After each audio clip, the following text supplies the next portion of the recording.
kulelizwe la eMaranini nje ngizosho njalo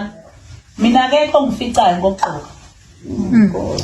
ngineshow futhi yalokho mina noma ungahlanganwe wall elithile kuthiwa size sonke kodwa mina ngizofika ngishaw number 1 la eMaranini mina ngiphethe mina la Zwelibovu dazu mndengezi mamdekazi ganda mangandeni kini mina ngiphethe. Hey, ibibhizi le weekend for unomtiritiri bethunani ngoku andifuna uba ndingayenzi ivideo uyoze ibe ngathi sinomona kuthiwe thina we are so quick to report kwizinto ezi-negative but ke ngoku izinto ezintle ezincomekayo abantu xa besebenza sitshona emboneni. So ke bekukho i-launch yale J-Tour intsha anaba J-Tour 5 or something like that. Unomtiritiri ke siyayazi uba uyi-ambassador basebenza ne-Omoda ude wanikwa ke nemoto i-J-Tour le. I-event ke le ibisenzeka eJohannesburg. Umpumelelo ke ipartner yakhe ibiphanayo iyomxhasa and then ke unomtiritiri hey ebelityile ilaphu ndithi abantu bengasamncomi ku-TikTok bafaka nee-comments ezithi hey hayi si right nawe ngokunomtiritiri besikade sikuqumbele ngezinto zezingane zesithembu novuyokazi but ngoku hayi man ave sikuthanda sana xolele bemncoma ke uba mhle kwakhe noba nestyle kwakhe hey ndamvuma uba unomtiritiri yi-influencer emveni kwento abantu baye bayenza emveni koba ebaxelele uba uyithenge phi i-t-shirt dress yakhe. So unomtiritiri ke uye wabaplaga abantu wachaza uba uyithenge ku-Shein and then ke abantu xa babaye baya bazithenga zaphela zonke eza t-shirt dress then wafaka ke kwi-Instagram stories zakhe unomtiritiri uba sold out sana nguye just nje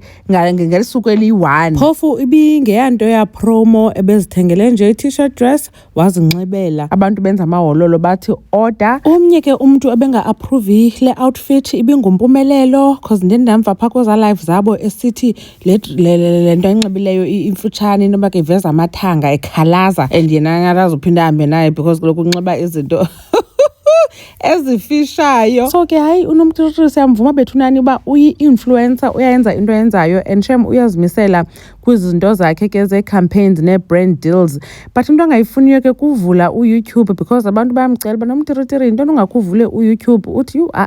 akamfuni uYouTube but I think she will do well lapha kuYouTube because ingathi ngumntu noko ongonqiniyo ukwenza ke i-content andazi noba kuba ke ungumsebenzi but ke no-YouTube iyafana ngathi umsebenzi ngoba ke uyabhatala but ke at the same time funeka sikhumbule uba uyafunda nofunda so mhlambi ke kunganzima to juggle yonke into. Akakayenzi kakuhle ke into yemoto yakhe ivideo bethe uzayenza ivideo siyibone kakuhle imoto yonke into nangona siyazi ba ke seyiqhuba. Bekumnandi ke kwi-event bethunani kukhona i-influencers kukhona i-celebrities nomtiritiri wabe ke eyilo celebrity influencer wabebulisa ke nabantu siyamva in the background ehamba nathi sangathi besipha umpumelelo ke phofu kufuneka ba amane ezinyelwa xa kuzahamba kuyiwe kujekhe ngoba niyamazi akadibenanga nezo zinto watsho nangokuba mabahambe bagoduke kungo-10 uthi nomtiritiri hayi baye bahamba sana u-11 o'clock babethele sebesezingubeni ndathi hey